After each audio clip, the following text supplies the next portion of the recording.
cool sail to the Baja Peninsula. Oh no.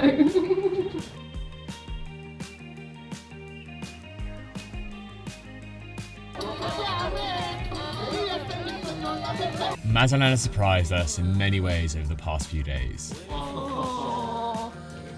Despite it being a city anchorage, we've managed to fill up on Mexican food, soak in the architecture, and set up the Hydrovane, the correct way this time. However, the northerly winds have finally shuffled around slightly, which is our signal to embark on the 220 nautical mile passage across the Sea of Cortez. Subscribe if you enjoy the sailing and seeing the world as much as we do, and let's get to it.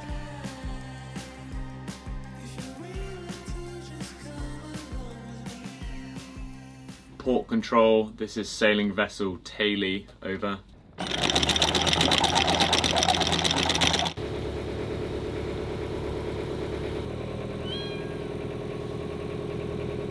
Well, we finally got through to port control and they said, is your anchor up? Are you on your way?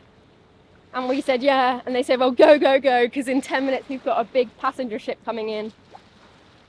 So we said, okay, let's go. And so, yeah, we scrambled out of our anchorage, but we're good now. So, yeah, we've got 200 miles ahead of us and we've got a really nice forecast, actually. We checked again this morning.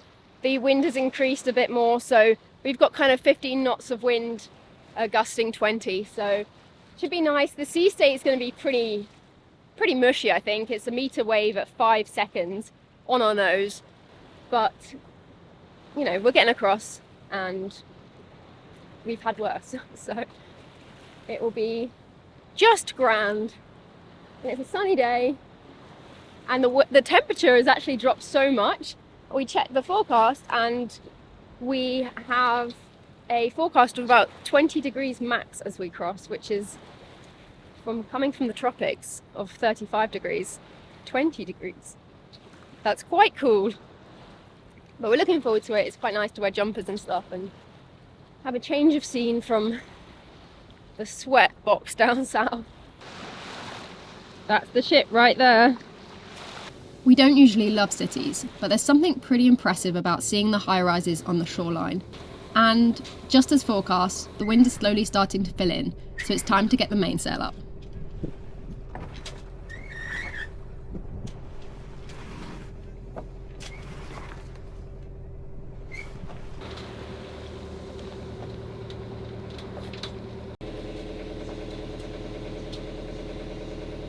Finally found some wind. Yeah, it's just, we've only got 10 knots apparent, but we're going to get the head sail out finally, and let's see if we can't stay. Hopefully this is the beginning of the wind and it stays like this. It's only meant to increase now, so fingers crossed.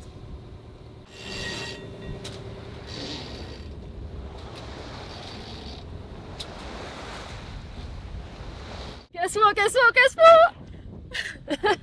We're sailing with the Hydrovane.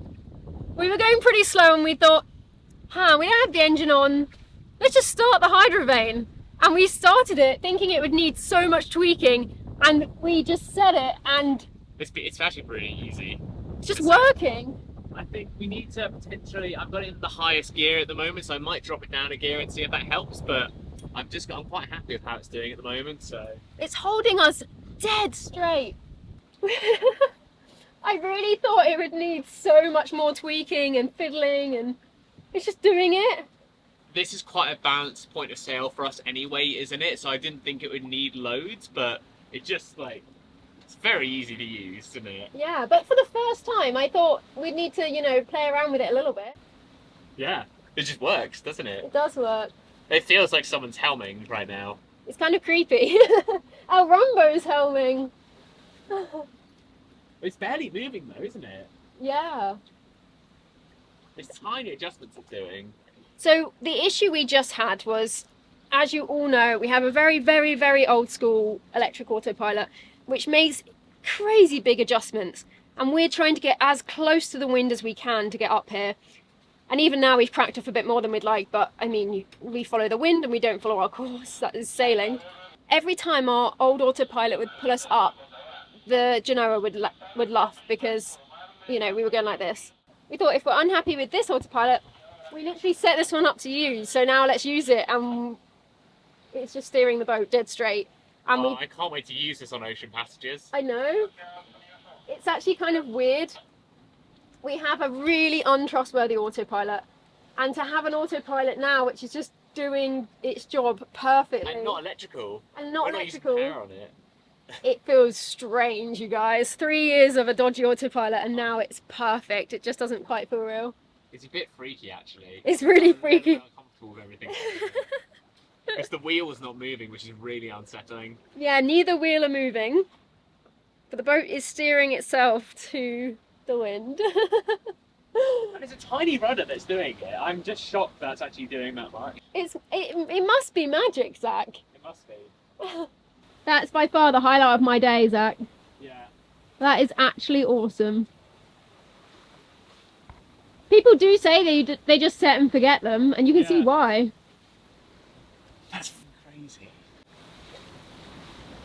And it's not deflecting as much as I thought it would as well. Well, they say if the boat's balanced, it shouldn't be going all over the place, you know? That's at like 40 degrees. Just about as much as we can really get out of this boat. That's very cool. Oh, isn't it just the best feeling without the engine on as well? That is crazy. Glorious. Hey Avalon, how's it going? This is Diana and Timothy. It's going okay right now. We unfortunately the strap that holds up the halyard for our Genoa broke, so the sail came crashing down. That was kind of exciting. Oh no, we did wonder because you slowed right up at one point and we thought, oh, maybe they've caught a fish or something. Oh, that really sucks. So I think what we're doing is doing a temporary fix enough to be able to get it off the deck and hoist it up, but not be able to use the Genoa. We do have a staysail, but of course we didn't have it up or rigged, but I think we're going to try to do that just to get a little more sail power. How are you guys doing up there? I saw you do some interesting maneuvers as well. Yeah, we also did some interesting maneuvers. We are using a Hydrovane for the first time, and we thought we could tease it a bit closer to the wind than we could, and we ended up accidentally tacking.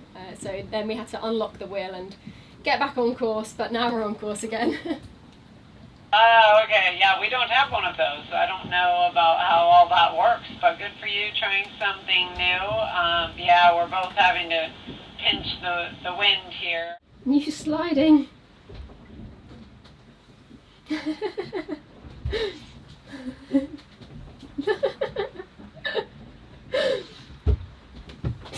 Oh no. The boat doesn't even need us anymore. I haven't done anything now. I'm not worried about the autopilot. It's tracking really nicely. Yeah, it's great. This is how it should be. This is how a lot of people have it on passage, Zach. Yeah.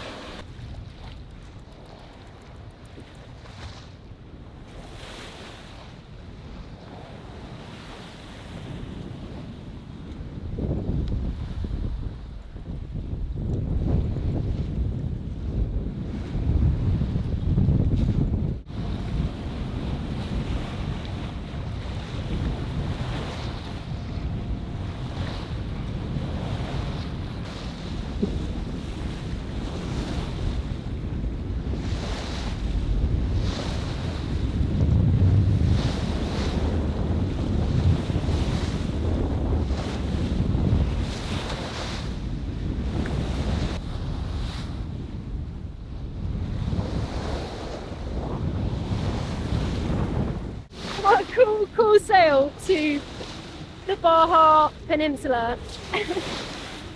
Woo! Upwind is also so exhilarating. Plowing through these waves. It's awesome. Awesome fun.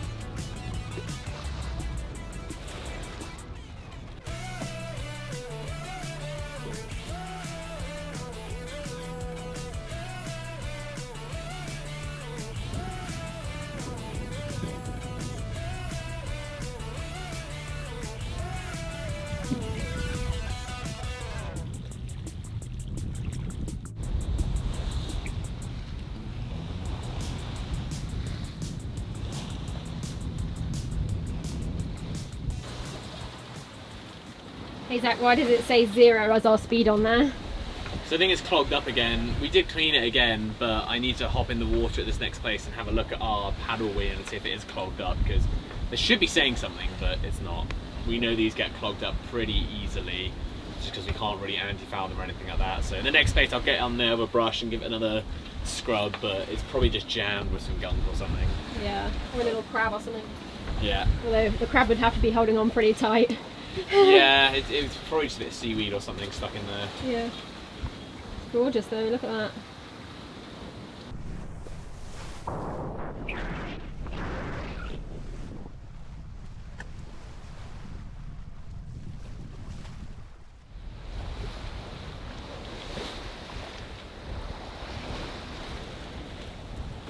Okay, so it's now midnight and we're just pootering along, going about 4 knots.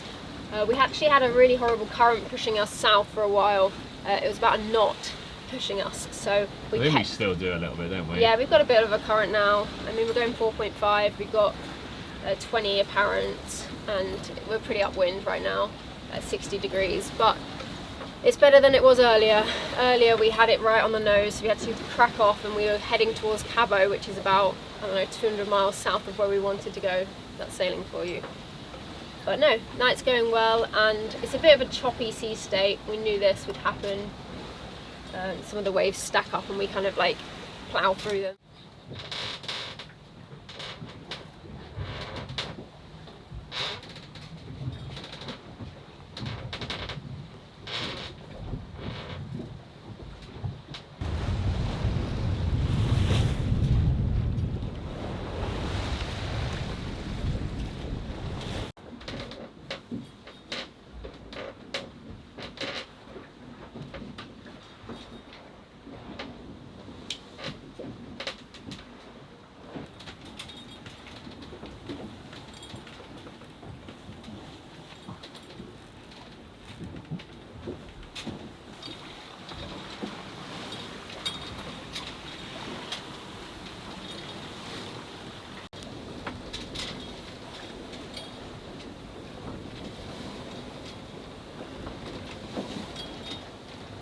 It's 6 AM, the moon is still a full moon in front of us and the sun is rising behind us, and it's really cool. It was a pretty bumpy night, but it's calmed down quite a lot now. We are heading still the wrong way. That's sailing, honestly, but who cares? Good morning. Good morning. Good morning. Good morning, sweet boy.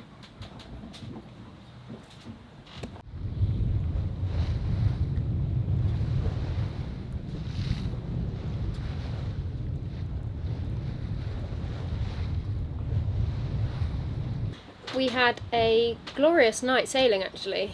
We slowed right down, which wasn't really an issue. We were just both really happy to be sailing and using the Hydrovane. We also were being pushed quite far south, I think I mentioned that, but we were just fine with that. You know, sailing isn't about going where you want, when you want. It's about getting there when the wind wants to take you there. So, oh look, the first bird. That's nice. Anyway, we're going so slow in the night, we actually aren't going to make our anchorage in time for dark tonight. So instead we're going to make this 1 overnight sail, a 2 overnight sail, and I think we're just going to go all the way to La Paz. There's some stronger northerlies coming on Saturday, which we'd like to be in for, and Teak has some injections and things like that, and we have some friends joining on Monday, so it's going to be a bit tight anyway. So I think what we're going to do is we're just going to head all the way there. I know we're going to really slow down after that and spend our time over the next couple of months seeing the Sea of Cortez. So yeah, we're not going to miss anywhere on the way, but it's gorgeous. I can't believe how well El Rumbo keeps our course. Just effortless. You know what isn't effortless? Our squeaky table. We need to fix that. One squeak on the boat. Anyway, I'll show you outside. We had a shower in the cockpit this morning, which was delightful, and had some quesadillas. Teak is very much at home on the boat. He was great company last night on our night watches. He actually fell asleep on my lap, which was very cute, after he was a terror and running around in the dark and I had to try and find him. I think we need to get him like a little light or something. But anyway, I'll go show you outside because it's gorgeous out there.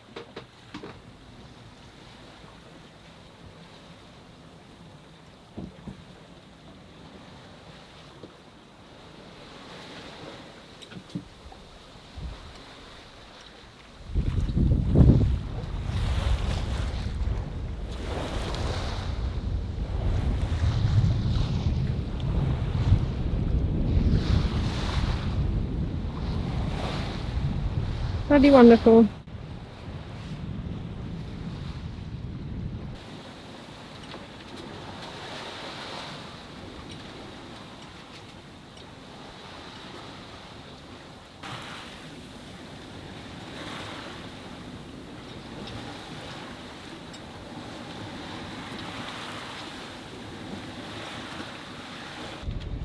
We are just starting to enter the Sea of Cortez officially. I've got the Baja Peninsula off on my port side, and yeah, we're just coming to the channel now, but we've got about a knot of current with us, which is really nice, and the wind's gotten pretty light, which is also really nice, and the sea state is the calmest we've had this whole trip. So yeah, it smells really different here compared to the other side of Mexico, which is really weird, but it's like, I don't know what it smells like. It just smells different. But it's way less dewy here as well. The boat hasn't got loads of damp on it or moisture on it. It's like very dry air here, which is nice. This is what I'm looking at. So this is the Baja Peninsula here. Over here. Yeah, got a full moon, which is nice. The cruising books say that the channel between the peninsula and Isla Cerralvo is the imaginary gate into the Sea of Cortez, and as we motored in the calm morning sea, there was something incredibly welcoming about the landscape.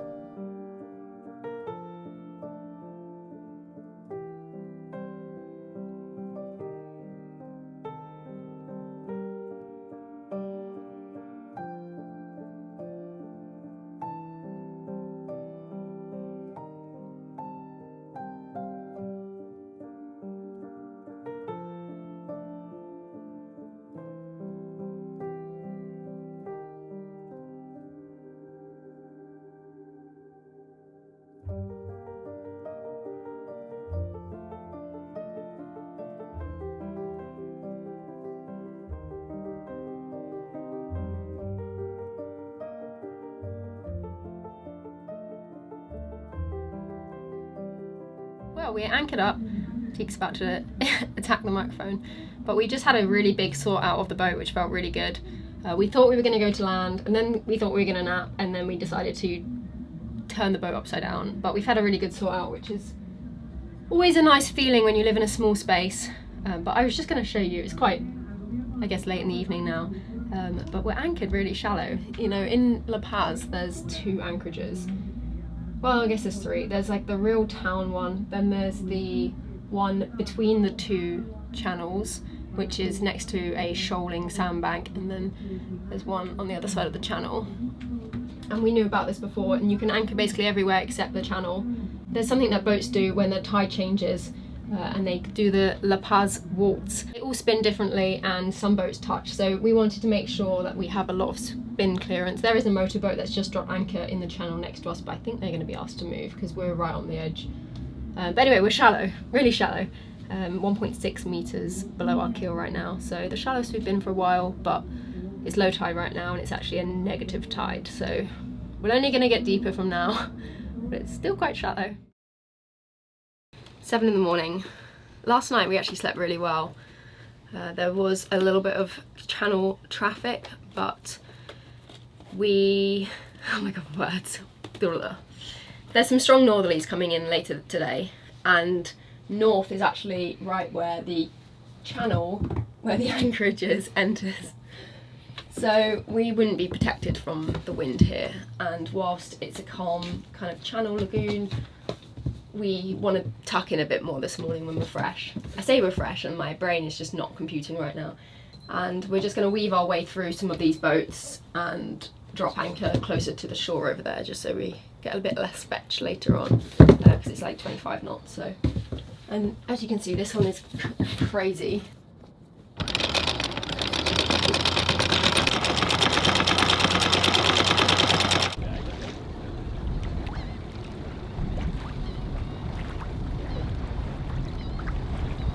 Just go slow when we get in there, yeah, so we can poke around. Yeah. It's creepy, isn't it? We ventured in a lot more, a lot deeper into the anchorage, and it's a really nice area back here actually. We're really holding. Nice.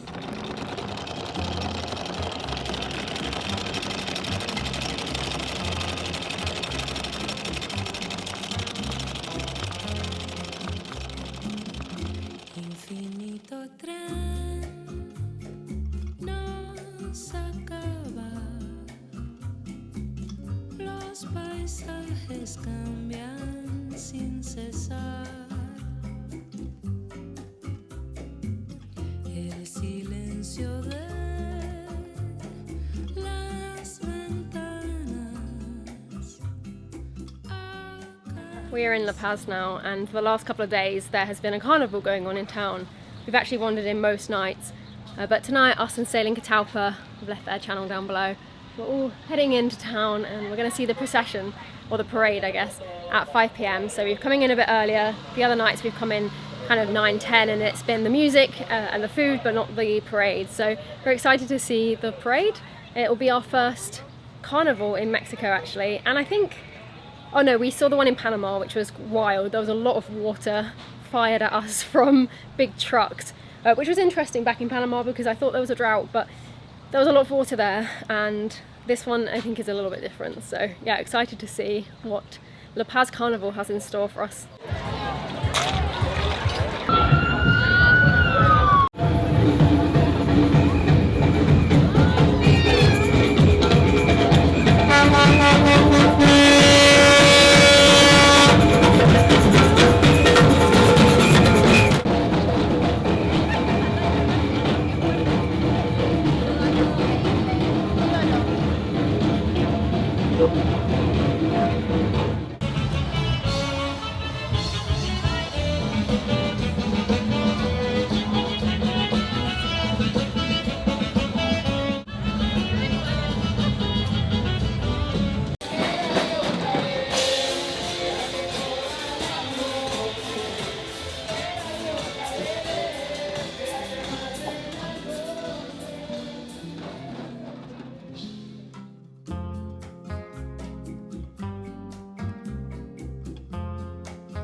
Carnival in Mexico is celebrated by about 225 communities in various ways, and is a vibrant pre-Lenten celebration with Catholic roots that has merged with indigenous traditions, resulting in a unique and joyful festival across the country. Many will wear these colourful pointed hoods, known as capriote, as a mark of humiliation and as a way to disguise their identities of flagellants. People who flagellate themselves as a penance for their sins.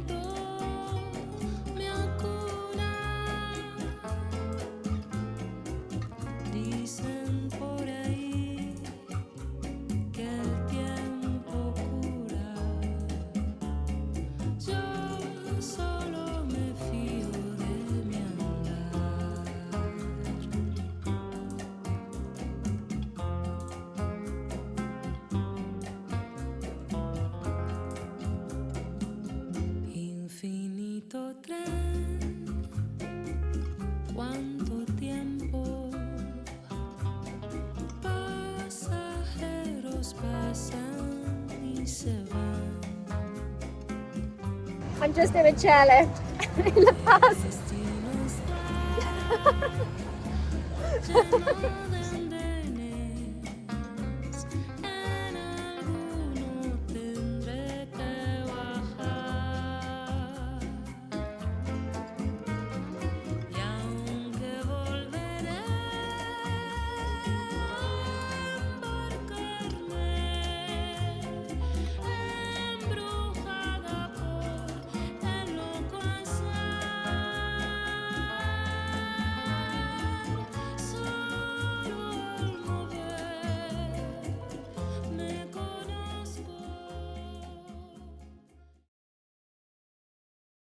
Today is a really exciting day because we finally get to replace something on the boat that has been probably one of the biggest stresses over the last 3 years.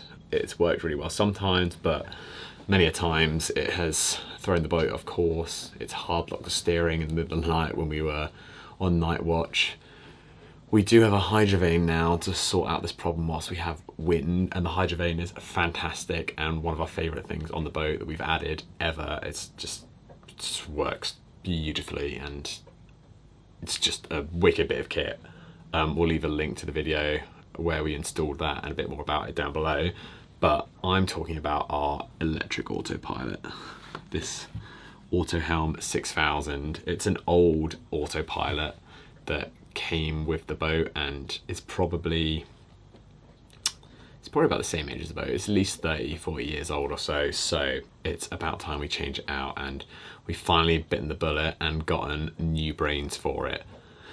The old RAM that's attached to it should work fine because they basically use the same RAM now as they used to use however long ago when this was installed. All we need to change out is the control panel for it and the brains. So I'm going to start doing that, and this is what we've got. We've got the new Evolution Autohelm system pack here with the ACU 400 and the control interface as well, which is going to be mounted in there, and on the chart plot we'll be able to control it out there, which is also going to be really nice. So yeah, I can't wait to do this install and rip out this old thing.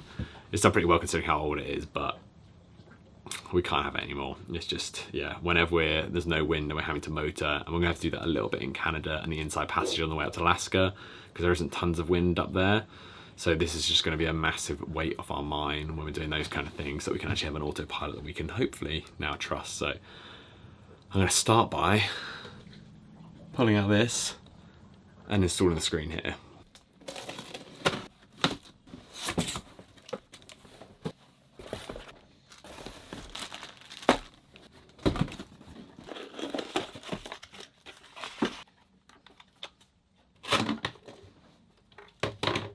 So I'm going to cut all of these and then tidy this up and get another hole in here where this new one's going to go. I think we're going to have it somewhere here.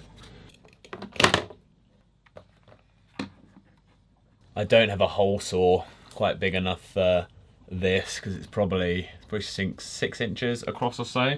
So what I'm doing is I'm just using a drill to do a load of smaller holes along here, and then I'm going to come along with a little sander and just tidy up the circle so it's nice and smooth and nice.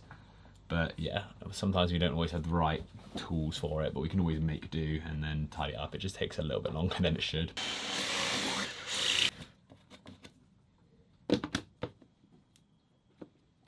So now that's all pretty much installed, I need to add all the wires to bring it into the backbone of the system.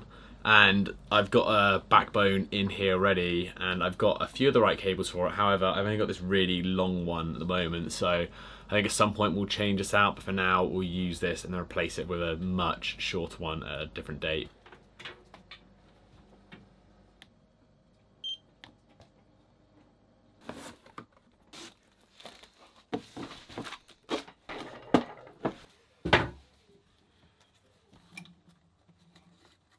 Got a load of wires in here at the moment, and some of them I actually need. So the one on the far right is the power, which I can use for the new one, and then there's also the stuff going back to the hydraulic round that we've got in the back on the quadrant, and I need all those wires as well, but everything else I can get rid of. If you own a boat or have had to do any wiring, you will know how good it feels to be able to get rid of redundant wiring. It's actually a huge benefit to those newer systems which simplify and reduce wire runs where they can. The next slightly more challenging thing that I've got to do is installing the rudder sensor, which now that I've looked at it is actually not too hard to do, but basically this attaches onto the quadrant or the arm on the quadrant and basically tells you what position the rudder is at.